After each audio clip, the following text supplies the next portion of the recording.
Push Effect Podcast in full effect. We got a special one today. We got the Fighters Roundtable today. We have a lot of MMA experience in the room. We're going to get straight to it. We got Bryan Battle in here, happening? Pro fighter. We got Keith the Rockstar Richardson in here. What's up? Pro fighter. We got my guy Shameek Harvey in here, soon to be pro fighter. And then we got E-Man, 1-0 Emmy. Undefeated. We throwing out credentials. E-Man.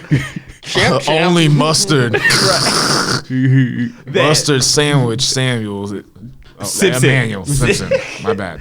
Nah, but you guys, how'd you first get into fighting? Or we just going around? Yeah, no. We can just go around. Anybody can just chime in. Starting at the left or the right, or we'll just go seniority. Seniority gets to go first. Yeah. Well, I'm gonna be talking all night. Yeah. My story not that special. For me, probably started back when I was. I had my wrestling background. I was a state champ wrestler in high school. Right. Yeah, and that was my solid base. I turned down a wrestling scholarship to go to the Marine Corps. Especially post 9/11. I grew up in New York. It was something I felt like I needed to do. But when I got out of the Marine Corps, I had a lot of PTSD issues. Right. I was angry. I was depressed. I was drinking. And then one of the things that I did when I was out there, we had a little hooch that we could get TV in, and I was watching some of The Ultimate Fighter while I was out there. It was in the staff NCO's hooch, but my staff NCO knew right. I was into that stuff, and I was a big wrestler. Mm-hmm. So me and him would go in there and watch it and stuff like that. Mm-hmm. And just one day, I decided, I looked up the closest gym to me. I was like, I got to do something. I'm going to hurt myself, or I'm going to hurt somebody else. So found a gym, started training. The first day I was in there, I thought I was gonna run everybody. I was walking around thick at about 185 pounds almost, doing nothing but lifting and stuff like that. And I got tossed around and choked out. Yeah. Yep. And I was like, That's how it goes. I was like, this is for me. Yeah. And I just haven't stopped since. It's been almost every day since I first walked in the door. I just, it's became my therapy. I try to help, other veterans that come in and just try to help the youth, those up and coming MMA fighters. Big bro, OG. And it just, it just hasn't stopped. It's just, I don't know what to do with myself when if I'm not fighting. I'm just a fighter at heart. Right. So where were you based in? Where were you based? When I was in the Marine Corps? Yeah, when you were in the Marine Corps. All told, I spent about 2.5 years out of my first enlistment in the Middle East. I was stationed in Bahrain for a little while, and then I did Fallujah and Ramadi while I was in. And I was in Ramadi the same time that Chris Kyle was there. If you guys have seen the movie American Sniper, we operated with those guys in Ramadi at that time. Oh man, that's crazy. It was a rough going. Yeah, I bet. What made you get into fighting, Bryan? Really, it was kind of an accident. I was just flipping through the channels one day, and UFC Unleashed was on Spike TV. You know what I mean? And it was Matt Hughes versus Frank Trigg, the second one where Matt Hughes got hit in the nuts, and he goes down, and he's getting beat up, and he gets in that rear naked choke, and then he gets out and carries him across the cage and slams him, and then gets his own rear naked choke. And I grew up watching Dragon Ball Z and all this stuff like that. And, that was incredible to me. I was like, yo, dude, this is amazing. And so I just became a fan all throughout high school.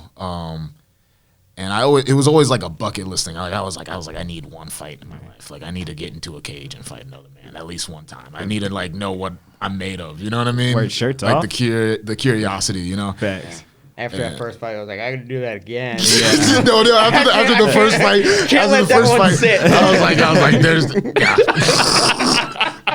We're not at that part yet. We're not at that part yet. I just got what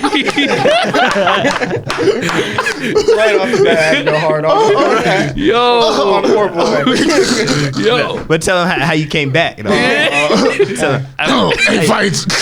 eight fight winning streak, motherfucker. Number 1 amateur 205, 185 on the East Coast. Oh yeah. You know what I'm saying? Where? What Now about we're you? doing B? pro stuff now. Yeah, nothing special. I just seen it on TV. Post up. Yeah, I just seen it on TV. I started. Matter of fact, at 16, I went to Hayastan when it was first opened over in Matthews. Sensei Paul, Taco. Taco was preparing for a fight at the time, and they was grappling, and my mom. They was grappling hard, but I was liking it. Yeah. But they throwing each other. My mom was like, No. heck no. Like, we didn't even have a conversation. Yeah. The whole car ride home was quiet. Yeah. And I was like, What was there to talk about? It was nothing to talk about. They just throwing, slamming. And then I remember the smell, too. It, like, smelled like hard work. You know that hard work Yeah. smell was, That like, work fun. juice. My mom. Every time someone comes into the gym, they're like, why does it smell like that? And I'm like, dude, I don't even, I forget that it smells so bad. You know what I mean? I don't even smell it anymore. I know. Yeah, yeah. either. Paul goes, sorry for the smell. Because my mom, like, she just like that was the first, and then they came out with the 125-pound division, and then because at first it really wasn't like the 35s, they was 5'9". I always used to look at the tail of the tape, like, man, yeah, I ain't never doing that. Right. Yeah, 5'9", 5. Then it was like, whoa. 5'5". Oh, we could do that. Yeah. So then I just emailed Coach Tom and came in, and that's how it's been. Didn't look back ever since. Word. And then when you came in, like, how was your like entrance to it? Like, Oh, it was rough. I almost quit because when I came in, you know, I went to straight morning classes, so it was only Deliverance and Josh. So I'm trying to learn, and I'm going against them. yeah. You So- mean you're trying to survive? Yeah, I'm trying to survive. Yeah. So like, the first couple, it was bad. Yeah. Like I'm talking about crying, everything. And I was like, yo, I can't do this no more. Right. Like, what? How am I supposed to learn? But then I kept with it. I talked to Coach Tom. Coach Tom did a great job of like keeping me centered because I was gonna quit for sure. Right. And then Brian came in, morning classes and stuff, and then we just started growing from there. So Right. So what would you say your most humblest experience there? Because I think I was humbled the worst at Hayastan. No way. you got humbled pretty badly, I got But you had that coming though. Yeah, you dude. had- You but asked at for least- everything that happened to you. Yeah. Right, so, but with you, like you came in with like sort of a background. You feel me? Like you came in like with me, like I was nothing. Like I had white gloves on and everything. And you know how D is. Yeah. And you know how it is when you first start. Like you don't know how to control yourself. I'm real fast. Like I didn't know I was hitting him hard, so I hit him hard, and we start sparring. Like for real in real class. Like, and he just dropped me and just kept pounding me. I went in the locker room, start slamming everything I can, just everything. Right, And then came out and I was like, bro, we cool, bro. Yeah. There's nothing I could do what I was gonna do after that. Like he just humiliated me. Just me. It was nobody in there though. It was just me and him and coach. Try getting humiliated in front of the whole class. Yeah, you like did. everybody just like looking like, Whoa. yo, y'all just not gonna Murder. Y'all just, Murder. Murder. Were you there, No, I wasn't there. I heard about it. We knew it was coming. bro? They So say- basically, Who got you, man? Deliverance. the same guy. Deliverance. The same guy. Okay, I'm gonna tell it from my side, and then coming in, just like sparring. Then I'll let God damn. That's okay. It's all still right. traumatizing. I'll let my man B talk about it from the outside because honestly, I don't think I did as much to him as what he did to me. Oh no, not at all. It's Like- always Not at like all. that though. Not at all. Like all I did was okay. So What coach. do you do? Is this one of those show me on the bear moments? Show me. Almost. Literally, like coach called me in for hard sparring because I already told him I was like I want to train, I want to get on a fight team, this is my goal, such and such. And he was like, all right. He's like, yeah, we don't have any slouches up here. And I'm like, yeah, I got background, a little something, blah blah blah blah. And then like next couple of days, Deliverance is in fight camp for I think it's 864. Yeah. And then he was like, yo, E-Man, come in here for some sparring. And I'm like, all right, this is my damn chance. I'm gonna show these motherfuckers. I'm gonna show these motherfuckers I can fight. Blah blah blah. All right, boom, got him the gloves. I knew it was real when Chris Lewis said he was taping on my gloves. He was like, "Good luck," and I was like, "What does he mean by that?" I was like, "What is he?" I'm like, "All right." That threw me off. So I was like, "Man, fuck that shit." I come in, and then time starts. Boom, I'm coming in. I rush Deliverance, hit him with a good one. I don't know what I hit him with, but I know I hit him. And then, like, it's not like a street fight, so it's like after 30, that was my best 30 seconds. That was it. And then after I got off, I'm like, this man literally I just seen like black, just like swarm my face. He punches me, just tosses me on the ground, just keep beating me. I have my headgear on. I'm looking up at Coach Tom like, yo, are you not going to stop this? He's not learning anything. I'm not learning anything. I'm actually losing consciousness with these 16-ounce gloves on. Yeah. It got so bad. I would say different. I say you learned a lot that day. Yeah, you learned a very important lesson. Cover up. He might have not learned a lot, but he learned one very important lesson. I was sitting here like, yo, it got so bad to where Taco was like, damn, Deliverance, he's your teammate. Like, it was just so bad. But when you saw it coming in, did I do as much as he did to me? Was that deserved? Yes, it was 100% deserved. Because here's like, especially in like hard sparring, once like you fire the first shot, all's fair, man. You know what I'm saying? Like, I mean, obviously, you take care of your teammate. You don't try to hurt somebody, but I mean, just because you not winning don't mean you get a pass for that. Yeah, you know what I mean. So E-Man came in. I remember I'm looking at this. I'm like, man, E-Man just kind of came to the gym. I'm like, all right, Deliverance. Okay, let's see what happens. I'll be honest. I kind of have a sadistic pleasure watching people's first time doing hard sparring matches in the gym. Like, it's kind of like seeing that moment where someone realizes like this is like for real. Like, this is for real. Like, full speed punches are coming at me. Like, I don't know. It's maybe because I went through it, and it's just like we all went through it. All with that first round, it'd be fast. Yeah, it's like, and so I'm watching this. I'm curious. You know what I'm saying? He comes out, and we all know Deliverance. You know what I'm saying? He's calmed down a lot now. He's had a couple kids. He settled down a little bit. All from the same person? You got to ask him. Allegedly. But back then, he was like one bad look away from like going off on you. Like, we sparred one time, and he got mad at the person who sparred before me, and he lost his glove and was still trying to spar with no glove on. That's he was a hothead. You know what I'm saying?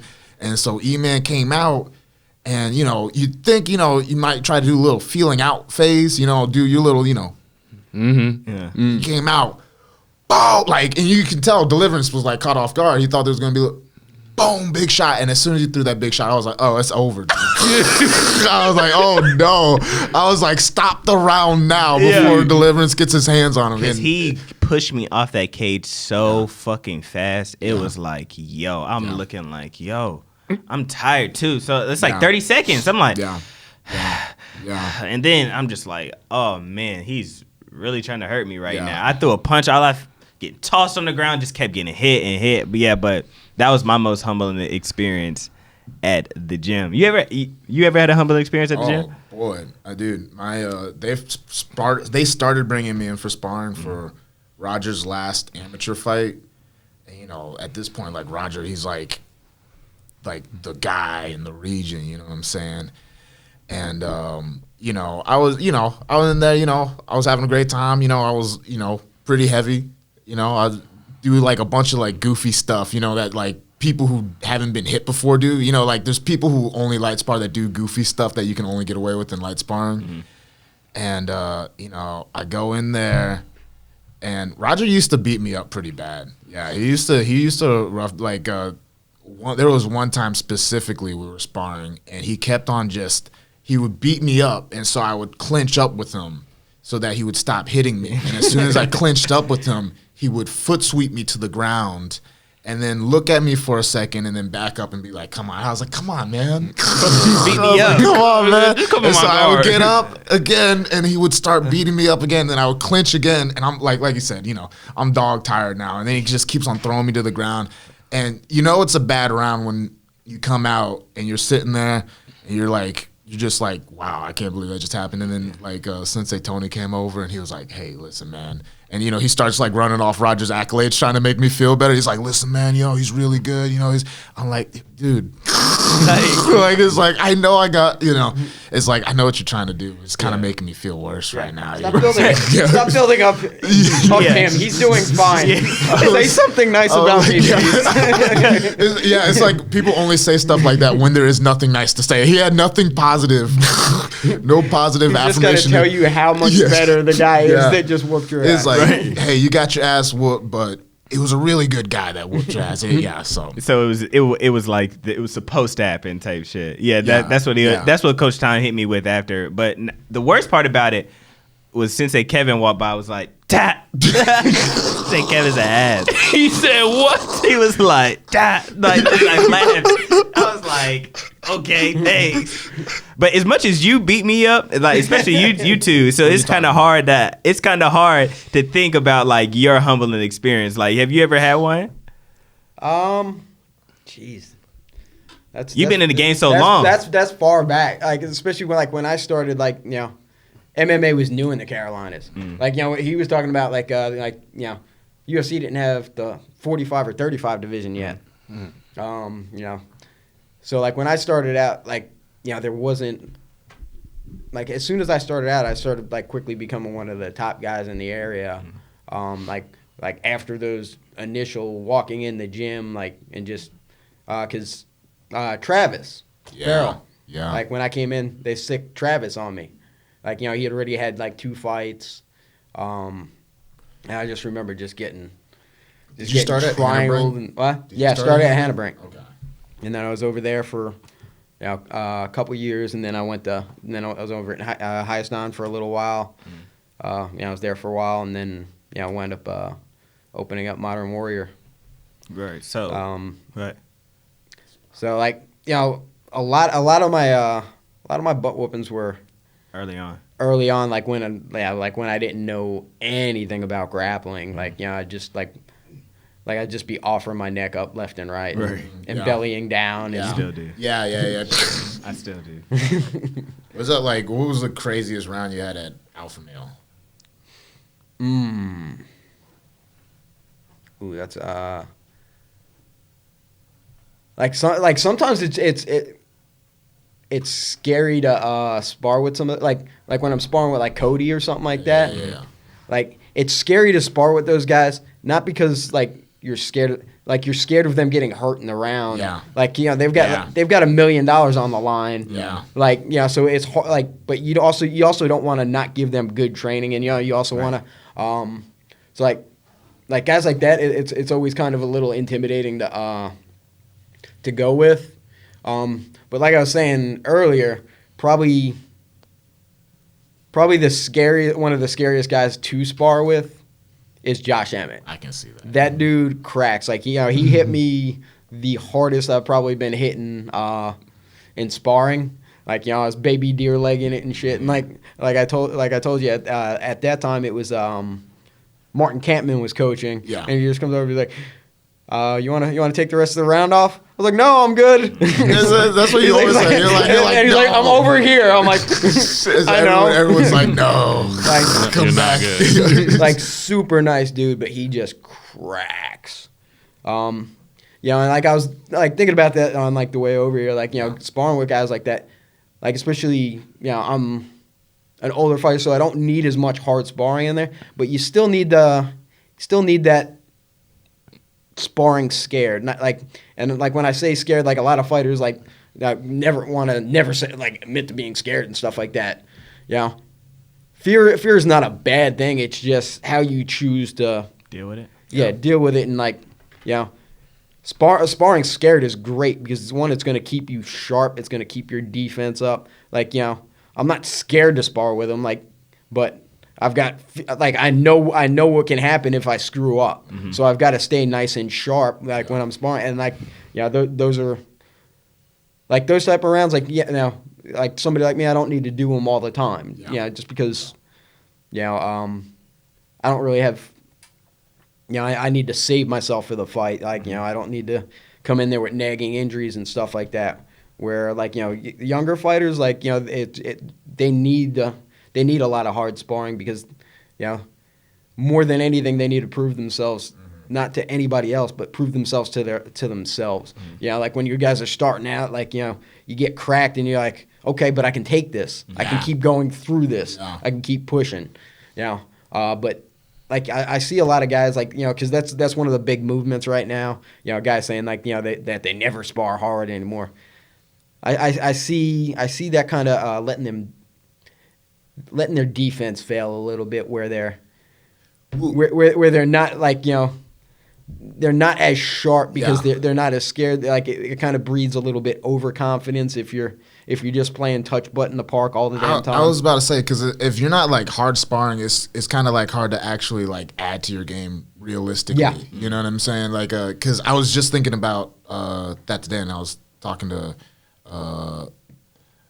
Zane, our buddy Zane, and it was just like, there's still things that it's like I have it in my head and I can do it in like a drill, you know what I'm saying, in a drill situation, but it's like I know it can be executed, but I have to like figure out how to execute it in a live situation. It's like the only way I can do that is in sparring, so I can gain the confidence to do it in the actual fight. And so it's like when people say they're not sparring anymore, I'm not a world champion like Max Holloway is, so who am I to speak on it? But I feel like kind of like you said, it is kind of like, all right, I guess you're kind of comfortable with your game, and like I definitely agree that you don't need it as much when you hit it. Like once you start hitting like 30 pro fights and stuff like that, you've been cracked a ton. So you gotta kind of like reserve your body a little bit more, but at the same time, you've got to keep those senses sharp, and you've got to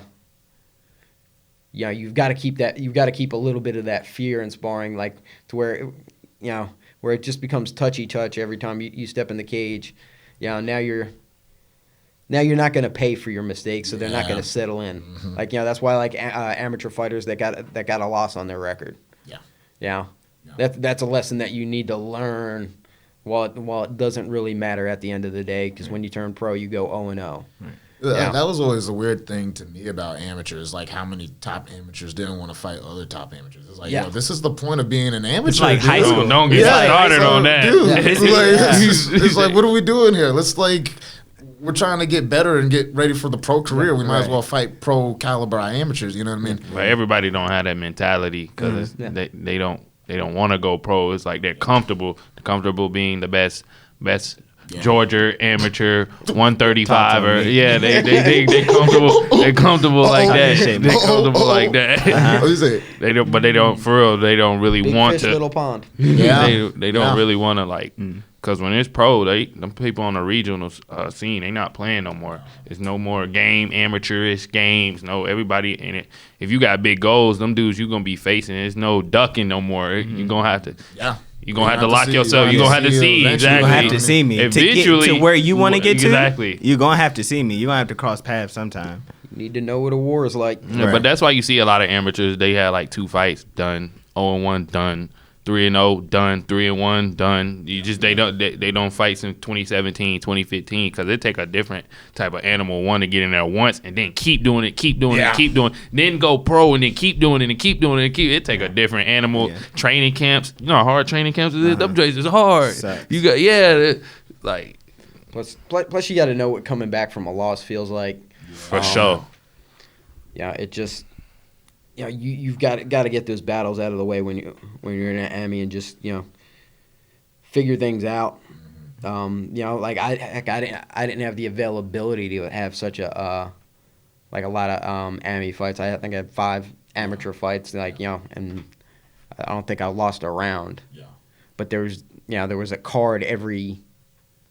There was one card it wasn't legal in South Carolina when I was fighting amateur.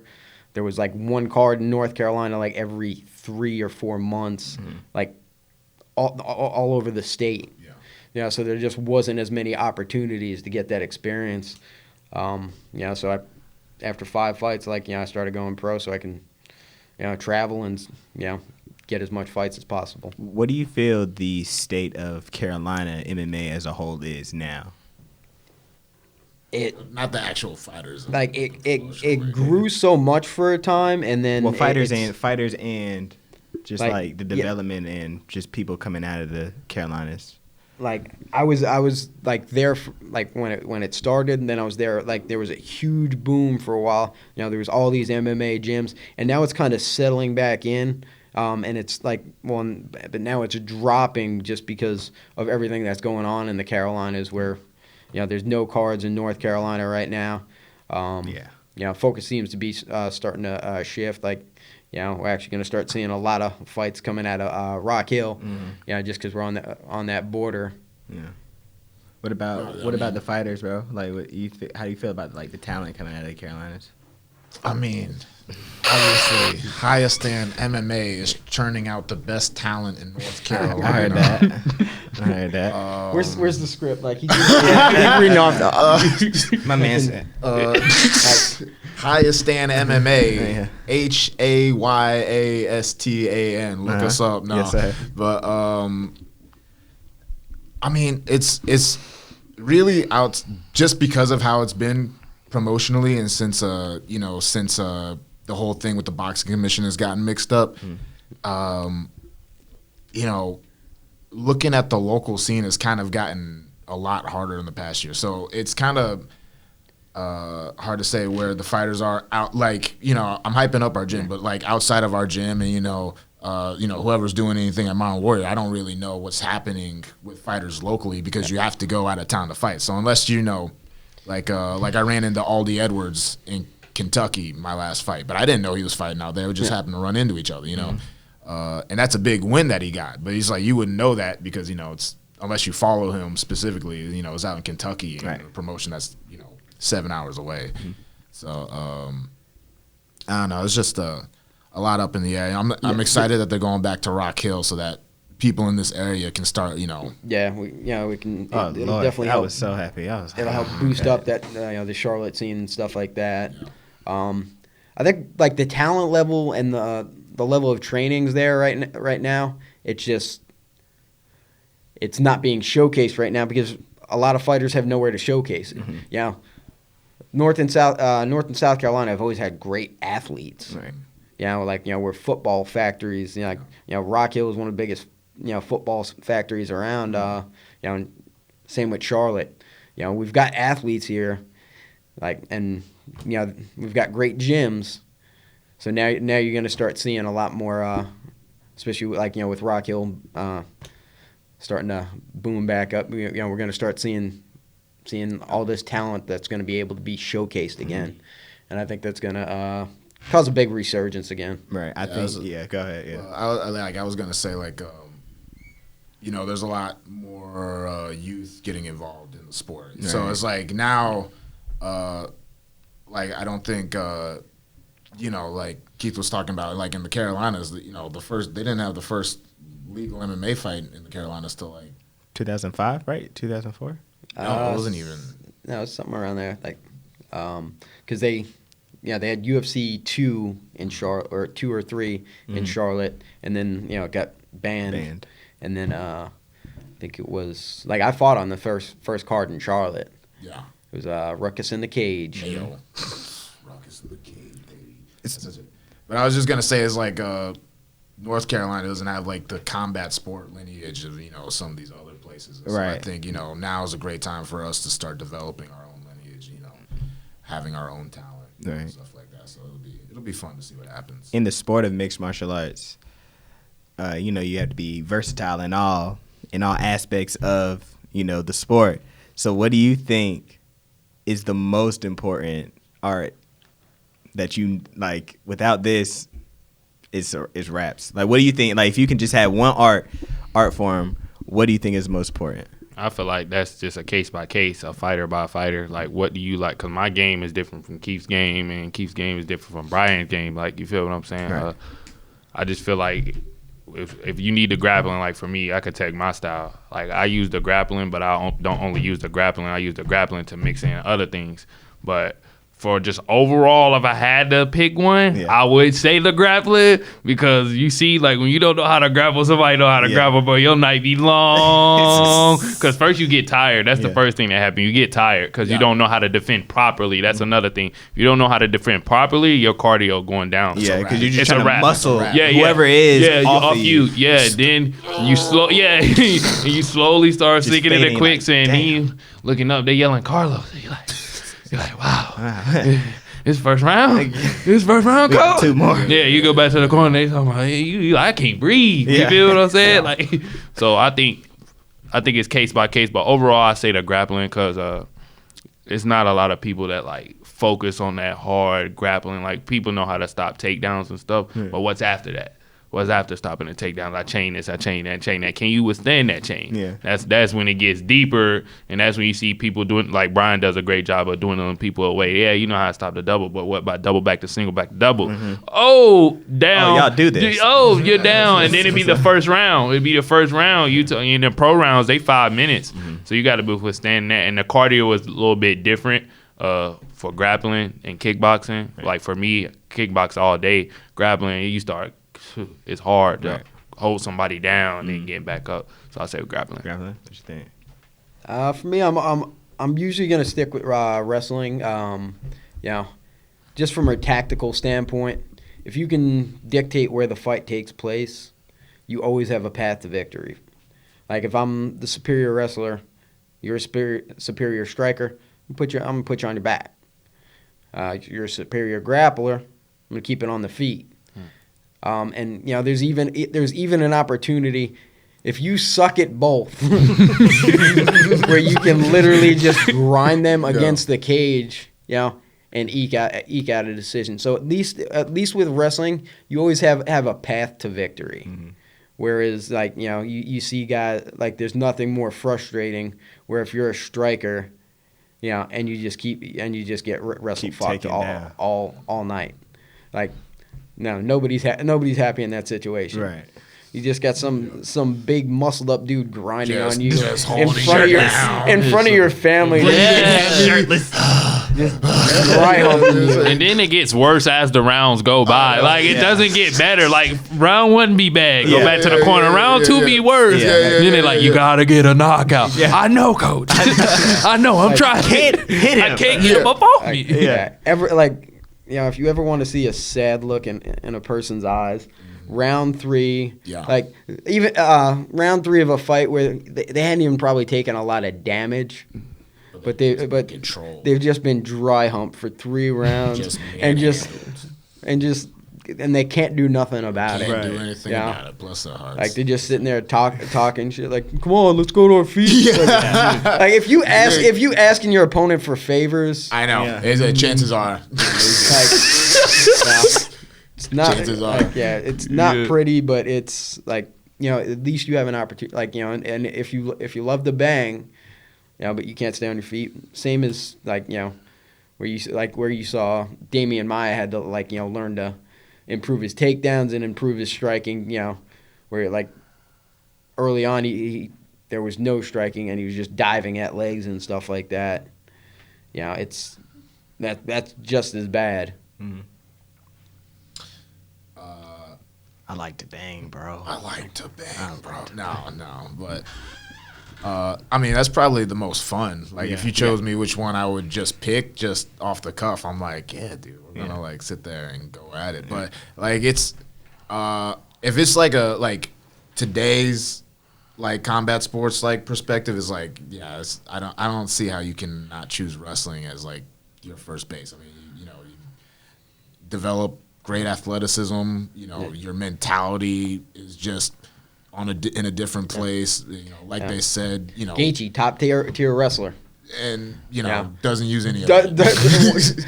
Doesn't want to take a shot. Yeah, but wrestling is. I think it's the best base now, but it's if you're just talking about everyone is ignorant of everything about the other person's style, right? I think jiu-jitsu might take it. If no one knows anything about it, kind of like UFC 1 style, you know what I'm saying? It's you're just tricking people at that point. You're doing magic tricks. Facts. Yeah, You absolutely. and magic tricks, like, yo, how did this person's legs ended up choking me Right. unconscious? You know what I'm saying? What did this little dude do to me? Yeah. So you're in fight camp. Yeah. You got a fight card February 6th. You're in fight camp. For sure. February 6th. You guys are on the same card. What are some of the truths and kind of like the myths of like fight camps and actual fight nights? Like, what's the difference? What do you feel? Honestly, I feel like everything I like thought about fight camp and watched in movies is true, except a little bit worse. It's like a little bit harder. Like, it's like, dang, dude, I knew this was gonna be hard, but like, fight night. Man, dude, I guess you just have, like, you always have this, you never have a vision of yourself getting your ass whooped. You know what I'm saying? like, that's never something you picture in your head, you know, even like, and no matter what scenario, if you're at the bar, you know what I'm saying? If you think some guy's like fucking eyeing you the wrong way, you know, if a scenario, if you're talking shit to your bud, you're like, yo, if he comes over, I'm gonna fuck him, you know, you know what I'm saying? But, and so, like, fight night, you know what I'm saying? Especially, you know, you're new to this game, you're like, oh, why am I doing this? You're like, in fight movies, you might see someone kind of nervous, but normally, you know, they're sure why they're there. But, you know, that's because in a fight movie, you're watching a veteran, you know what I'm saying? Someone who's been there. You know, you're there for your first time. You're like, yo, I'm in my underwear right now. Right. There's like people out in the crowd.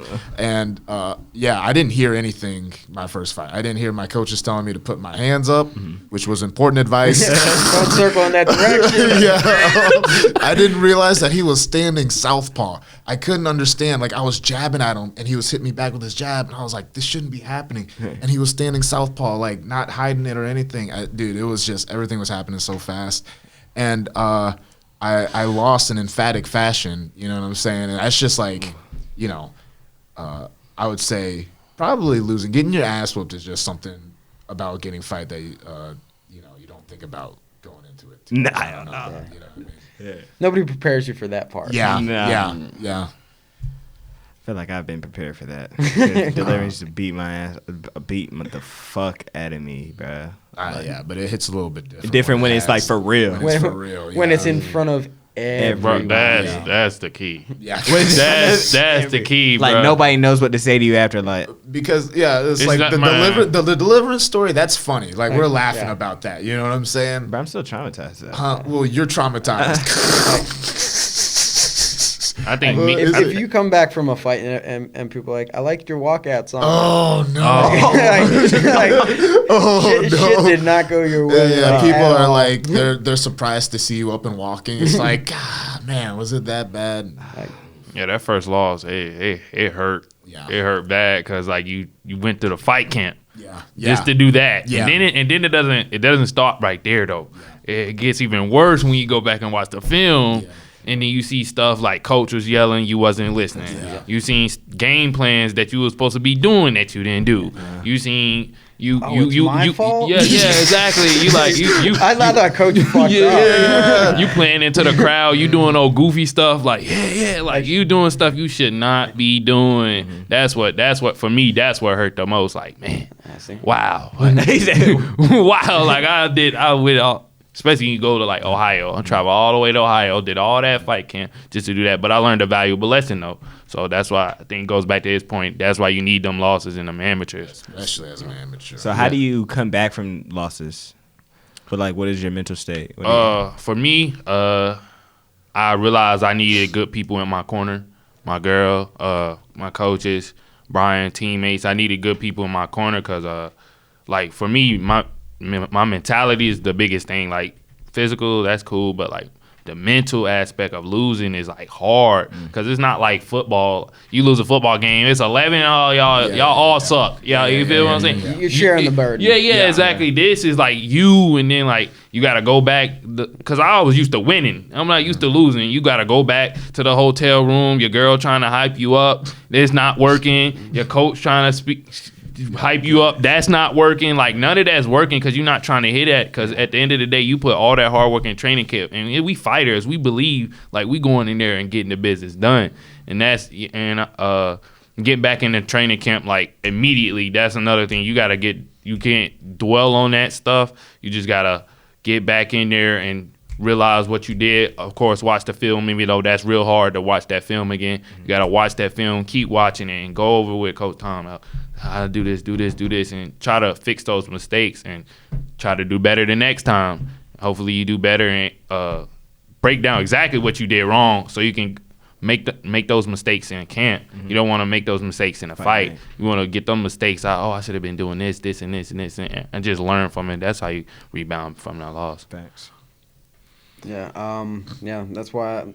One of the big things that you started stealing from me was trying to go to the gym the next day. Doesn't matter win, lose or draw. Same night. You made your debut. I broke my hand in the first round of the fight. Fought 2 more rounds with it. I still picked up the W. But that next day, I showed up at the gym because the doctor told me because it was like my bone was almost sticking out of the skin. I got a plate and 6 screws in my hand after that one. But they literally taped a pool noodle to my hand.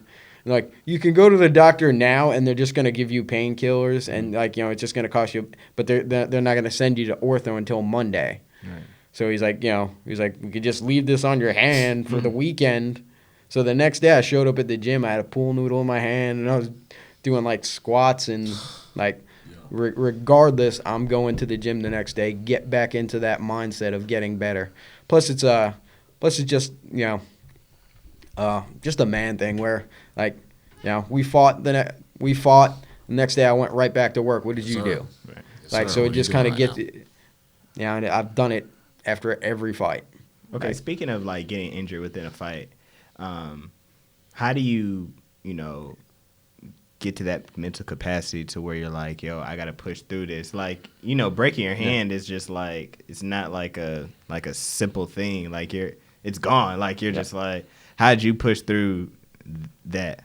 This one of the things that I tell my guys over my own warrior all the time. If you break in training, you're training to break. And I preach it over and over again. So heck, all of you guys have sparred with me. Almost all of you guys have hit me with some clean shots. Have you ever noticed that you hit me with a clean shot? Hell no. I was serious. I just asked you that. I was like, bro, I didn't. Do you get hurt, bro? I ain't telling you shit. Does it hurt? Not during the round. Maybe after, you caught me at that clean shot right there. Did I? That's usually the reaction. Did I? And that's just the mindset that I go into every training session, because that's how I want to train myself for my fight. Doesn't matter. I asked my opponent after the fight. I was like, did you know I broke my hand? He's like, yeah, because I heard it. And then because it was an LFA fight on the televised card, you can literally hear it over the television. He's like, you kept on throwing it at me. I was like, yep. Until because I could have finished a rear naked choke until I grabbed my hand and I just felt everything crunch. Yeah. I couldn't will my way past that one. But what fight was that? What was it? John Quiros. Don Quiros, okay. Yeah, it was the same night Bryan made his debut. LFA, July 2017. Great night. That was first time I met you. Approximately 7:45 p.m. You know everything on the time steps. That was first time I met you. Invited you over to the gym after that. Hey, this is the beginning of a beautiful relationship. So, well, I could speak to y'all about these. Being a pro, it's not like it's no Emmys no more. It's no amateur stuff no more. I'm talking about the business side of being a pro athlete. What does that look like? Is it glamorous? No, I hate it, man. That's probably the biggest thing. Yeah, that's what people don't really talk about. Yeah, that's the biggest thing, the business side of it. You think, you get into fighting. train hard and you fight people. You know what I'm saying? That's what, like, you know, I assumed it was. And then, you know, you realize, you know, you get into fighting, you train hard, and then maybe you get a fight, you know what I'm saying? Maybe you need connections, you know, maybe you need to be signed with a certain agency, you know what I mean? And it's just like, you know, you talk about sponsorships. And, Bring it closer. And just like, you know, fighter pay, you know what I'm saying? It's like where I'm at right now, you know, what I'm making, it's like, You gotta, No disrespect. February 6th, when you get shout out. I can't wait to fight February 6th. It's a great promotion. But you know, it's like I realize. You want me to take this one? Like at this point, I'm kind of untouchable. Like they can't do much to me. Yeah. Like Take the bullet. Take the bullet. Take it from here. Like- Hit him with the handoff, the pitch.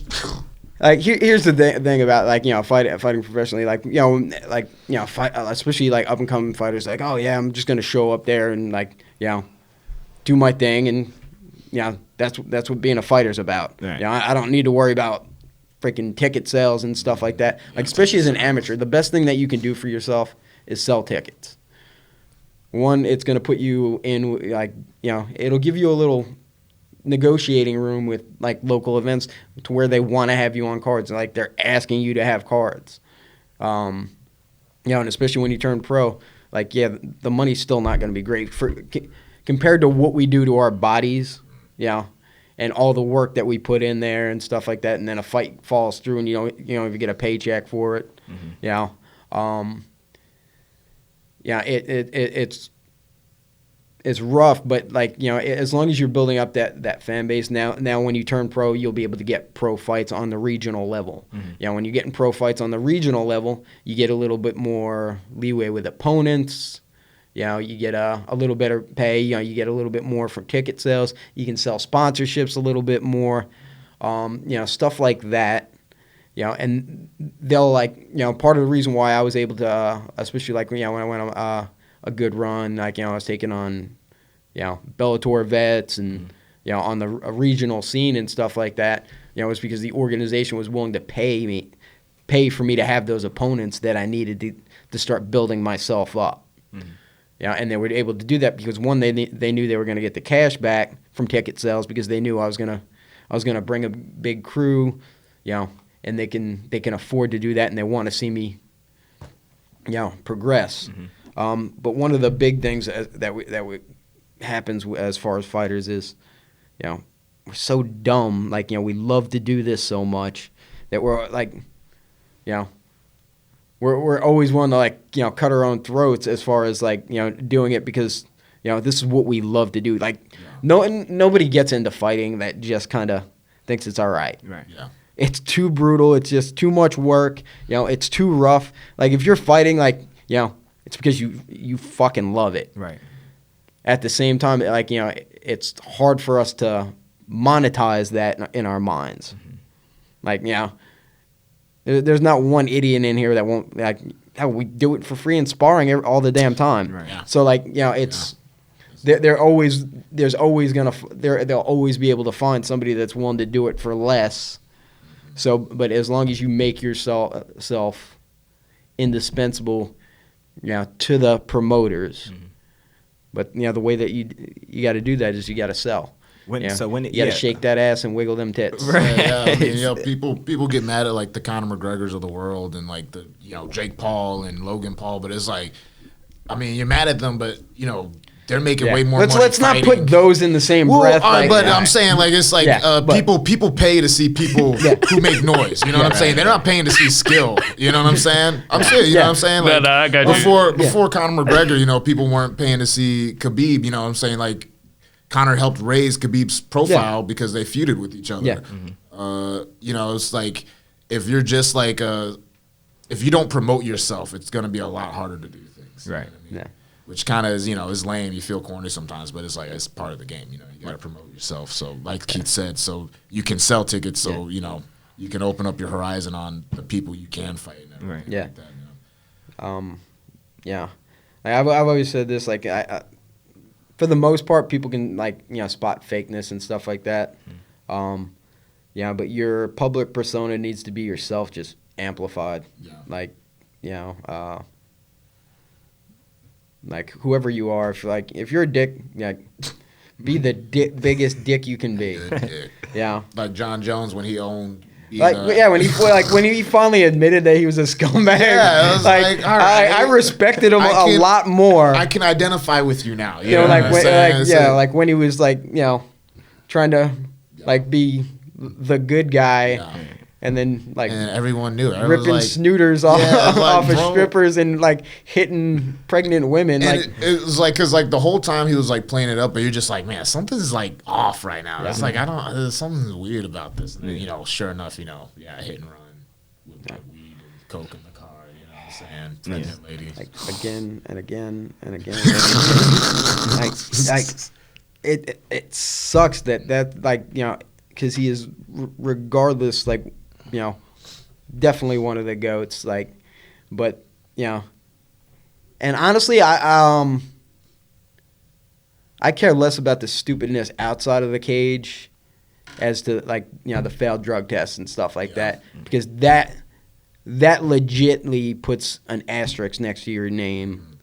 Because that upsets me more as a fighter than it's coke and stuff like that. It's just all right, well, that's illegal. Yeah, so it keeps you out of the cage. But steroids, it's now we don't really know if you won that fight. You know what I'm saying? It was that you or the chemistry. Yeah, facts. Yeah.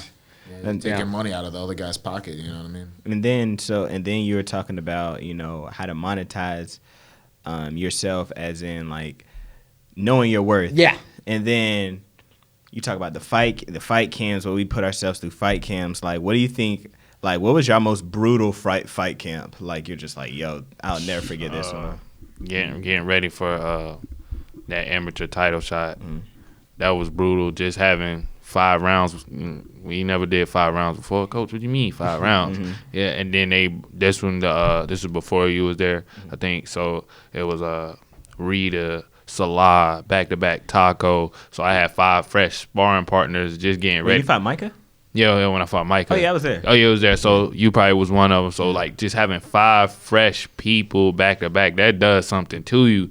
If you never done that before, it's wow, this a different beat. This a different beast. And then we knew who we was going up against because Zane was preparing for him before the fight, so it was an extra, and I felt a little bit more pressure than my last 3 opponents because it was just yo, he beat my teammate. Right. You feel what I'm saying? The coach, how Coach Tom he riled up, he on one. So I think that's the hardest fight I might have had. Yeah. So it's kind of because the fight camps they don't stay the same. You know what I'm saying? That's one of the cool things about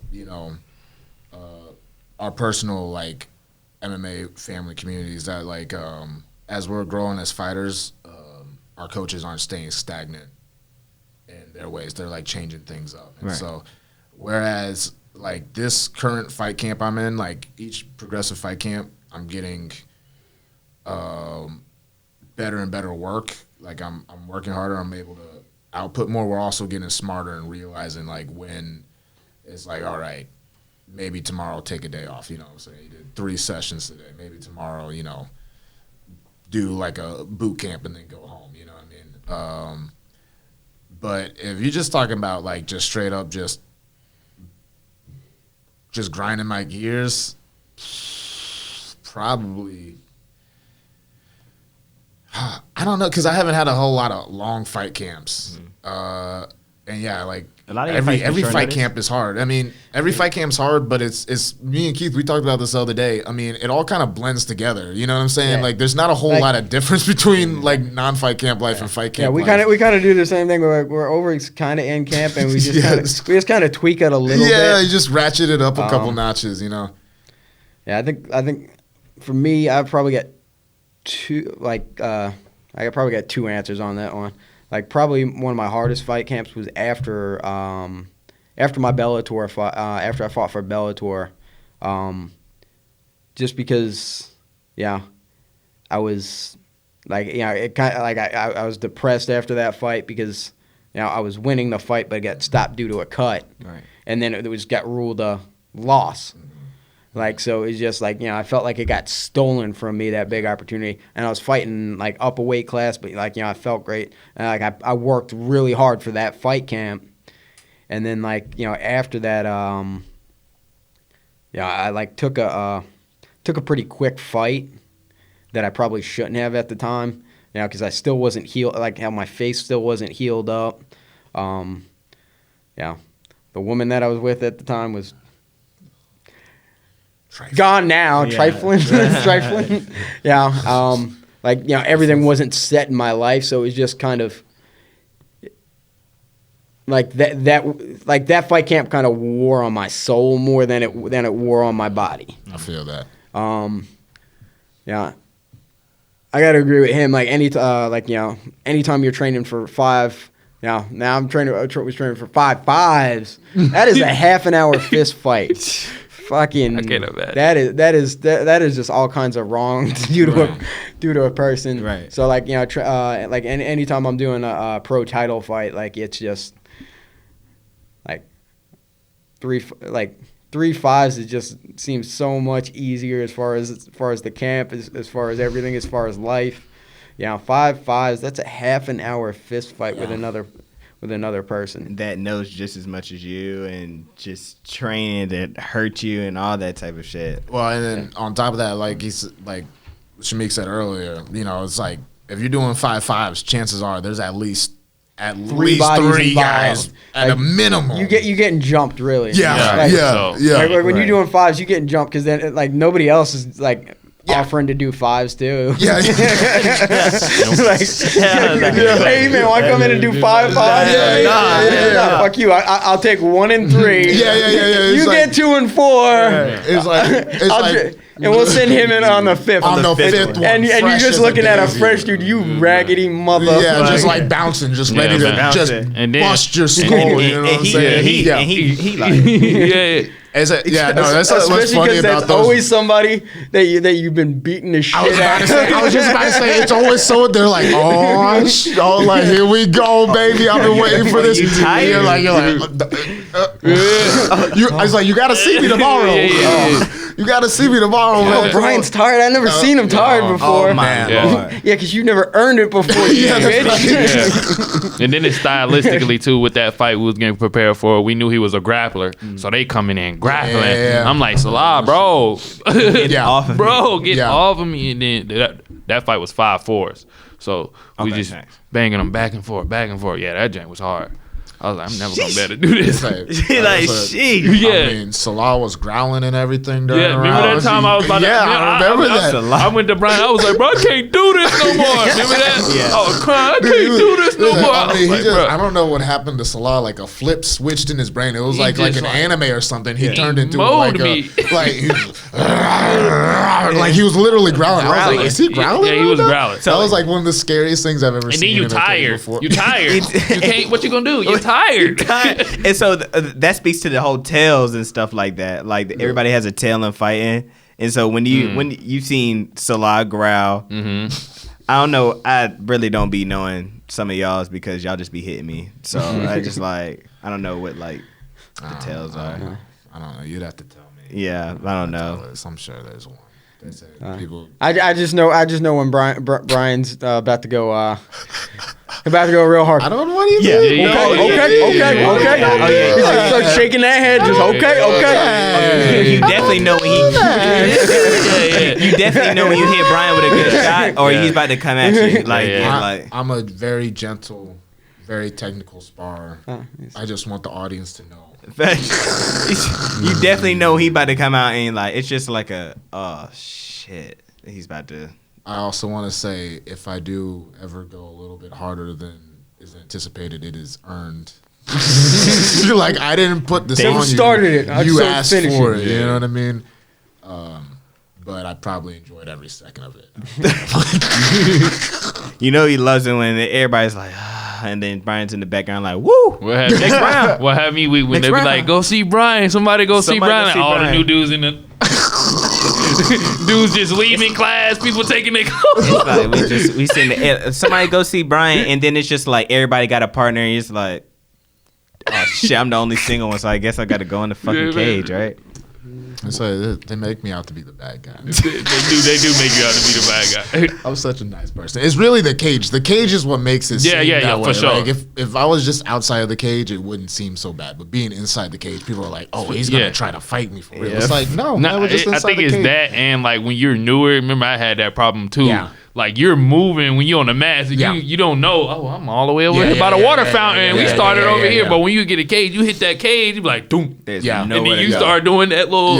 Yeah. You're like, you're like, oh no! I can't Where you go going? nowhere. Where you going? Where you going? I can't go nowhere. You take a one step right here, he right there. Oh. Take one step right here, he right You there. like, oh, bruh. shit. It's like, yeah, you can bounce around for the first 30 seconds, but we got another minute 30. That's what I learned in my We got first another sparring minute session 30. too. I was like, oh, it's different in the cage. Yeah. Cut you off. Yeah, they cut you. He cuts you off. Cut you off. Oh, So where you going, baby? Come back. Come back. I just want to talk to you for a second. You know what I mean? I want to speak to you being a coach and like how transitioning, not really even transitioning because you're still in the fight game, but just like, you know, being a coach for so long. When do you start seeing like the developments in fighters? Every fighter is different. Like, everybody's got a different, developmental story, and pace. But initially, probably the biggest things that I look for, as guys are coming along, was one is consistency, two is coachability. There have been so many times where, whether it's a grappling tournament or something like that, where I've talked people through things that they don't even know, because they're able to be coachable on the mat. Like, if you're coachable, in sparring and coachable on the mat, it's like playing a video game as a coach. It's just bop, bop, bop, bop, bop. And now it's if I'm coaching Bryan, and I've got all this knowledge, but Bryan's listening to me. Now you're fighting me. Now I'm fighting whoever, using my knowledge. I'm just using Bryan's body to do it. Right. Yeah, and that's when you could build up good trust, with a fighter like that. That's why you see that's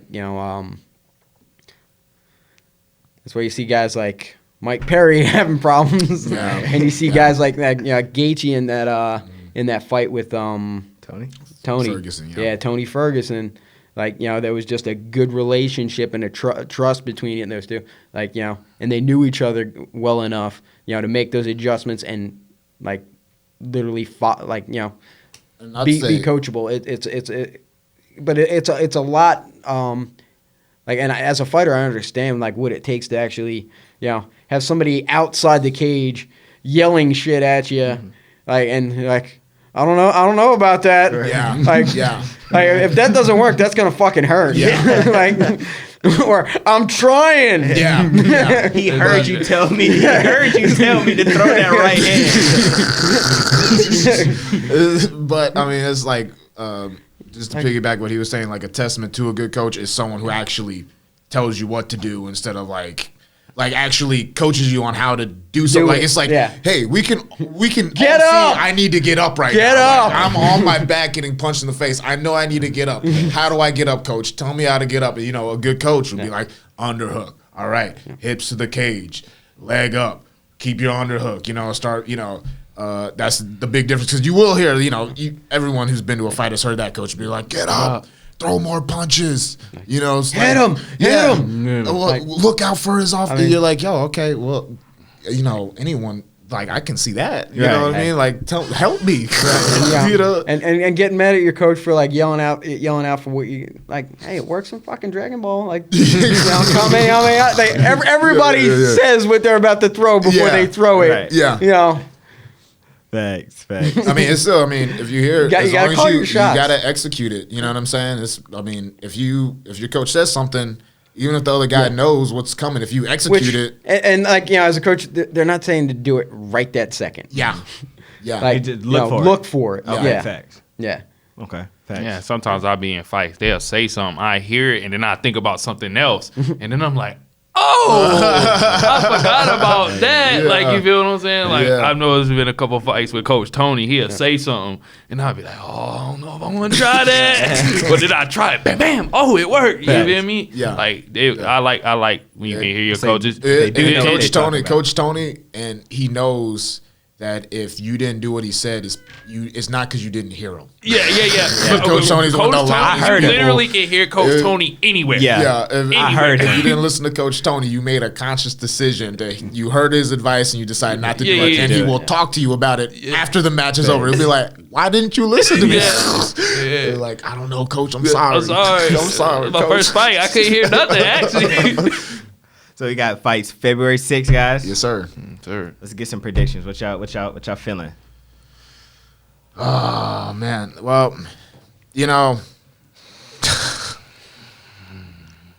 I don't like doing this whole prediction thing. I feel like it's bad juju, and it puts me in a complacent place in my fight camp. Gotcha. But my just thing in general is I don't want anyone getting outside of 2 rounds. I don't care who you are. You know what I'm saying? So that is what I'm aiming for this fight, to finish it within 2 rounds. So that's my goal. I guess that's my prediction. Thanks. Yeah, you got any predictions for yours? I'm always looking for the finish. I don't care when it comes first, second, third. I'm always trying to finish. So okay, I'm gonna leave y'all with this. I always try to like end it off with something like, you know, positive for like all the viewers and stuff like that. So since we're talking about MMA, for somebody that's, you know, thinking about joining a gym or just not really like, because every time I talk to somebody, like, yeah, you fight MMA, you do MMA, or you do UFC or some shit like that, and they're like, yo, like, how did you get into it? I'm just like, I literally just walked into a gym, but everybody thinks that like we're just waiting at the door with like the UFC gloves on, just ready to beat their ass and shit like that. But it's really not like that. Like, you gain really like a brotherhood within this. So what would you say to, you know, people that want to start and want to get into it? You know, how would you, you know, motivate them to get into it, or like, you know, just find a better lifestyle for themselves, you know, even with like losing weight and shit. Absolutely. I mean, I'd say like MMA, like I've learned so much about myself and like what I can do. Like, you know, I've been able to do things that, you know, like when I fought Impa, I had to cut from, I was 222 pounds on Monday, and, you know, I got down to 217 pounds by Friday, and then rehydrated and fought 5 rounds, you know, that night. And it's like you learn a lot about yourself. I feel like at the end of the day, fighting, you know, like you said, it's not like a bunch of meatheads. You know, I mean, I guess it depends on the gym, but, you know, it's not a bunch of meatheads there. It's like a testament of will, you know what I'm saying? It's a lot of mental in there. So, you know, if you want to learn about yourself, if you want to see what you're made of, you know what I mean, come check out an MMA gym. Thanks. Thanks. What about you? Yeah, there's a few sports that touch every aspect of your life like MMA does. You know, from your diet, you know, to the camaraderie that you have to have with the people that you train. Like, you know, we've got to have a certain amount of trust and stuff like that, that even in wrestling and boxing, you don't see quite as much. You know, like, because in jiu-jitsu, like, you know, I can snap your limbs or kill you. You know, so there's a lot more trust, you know, that you'll find there. And like, you know, I can't think of too many other sports like that will really change every aspect of your life. You know, like me, you know, I became my therapy. Like, you know, when I got out of the Marines, like, you know, I still had that warrior spirit. You know, and I had no outlet for it. You know, I had nowhere to, you know, I missed the brotherhood that I had in the Marine Corps. You know, and I was still a warrior. I just had nowhere to fight. You know, and I found that, yeah, and it just kind of, you know, can definitely change your life. You know, change you physically, change you mentally. Like, you know, where you're gonna test yourself. You're gonna every day that you go to the gym, you'll have a goal. Gotcha. You know, and that gives you purpose in life. Got you. What about you?